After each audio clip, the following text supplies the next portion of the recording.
Kidlat News Updates.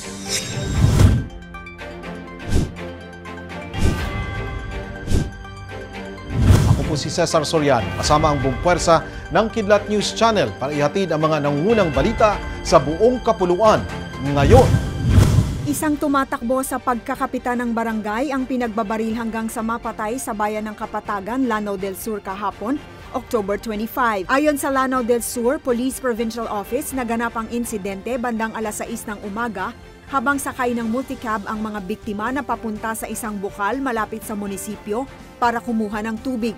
Lumapit umano ang mga sospek sa pamilya na humantong sa pagtatalo hanggang sa naglabas at nagpaputok ito ng baril. Kinilala ang mga biktima na si Camar Bilao Bansil, kandidato sa pagkapunong barangay sa Barangay Sigayan, at ang kanyang asawa na si Yasmin at 7 taong gulang na anak na parehong lubhang nasugatan sa pamamaril.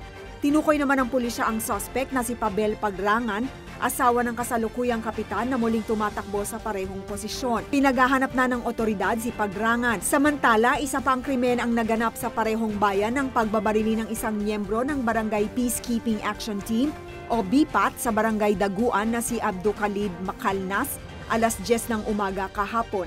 Inaalam pa ang motibo sa krimen.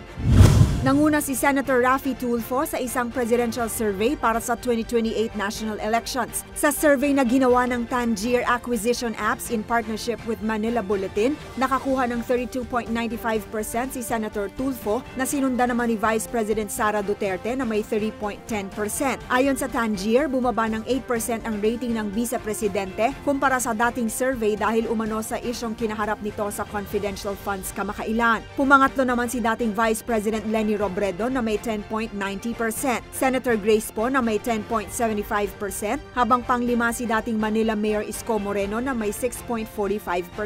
Pasok din sa listahan sina Senator Amy Marcos, dating Senador Manny Pacquiao, Senator Riza Ontiveros at House Speaker Martin Romualdez. Ginawa ang survey noong October 10 to 13 sa 2,000 mobile users sa buong bansa.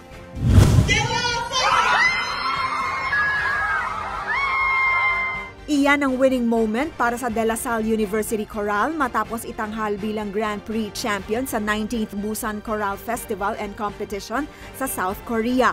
Tumanggap din sila ng unang gantimpala sa 2 kategorya, sa Ethnic Championship at sa Classical Mixed and Equal Championship, kung saan naungusan nito ang mga kampyon mula sa 54 na bansang lumahok dito.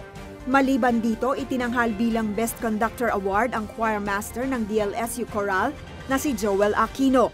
Mag-uuwi ang DLSU Chorale ng 20 million Korean won o tinatayang higit 800,000 pesos mula sa kanilang napanalunan sa kompetisyon.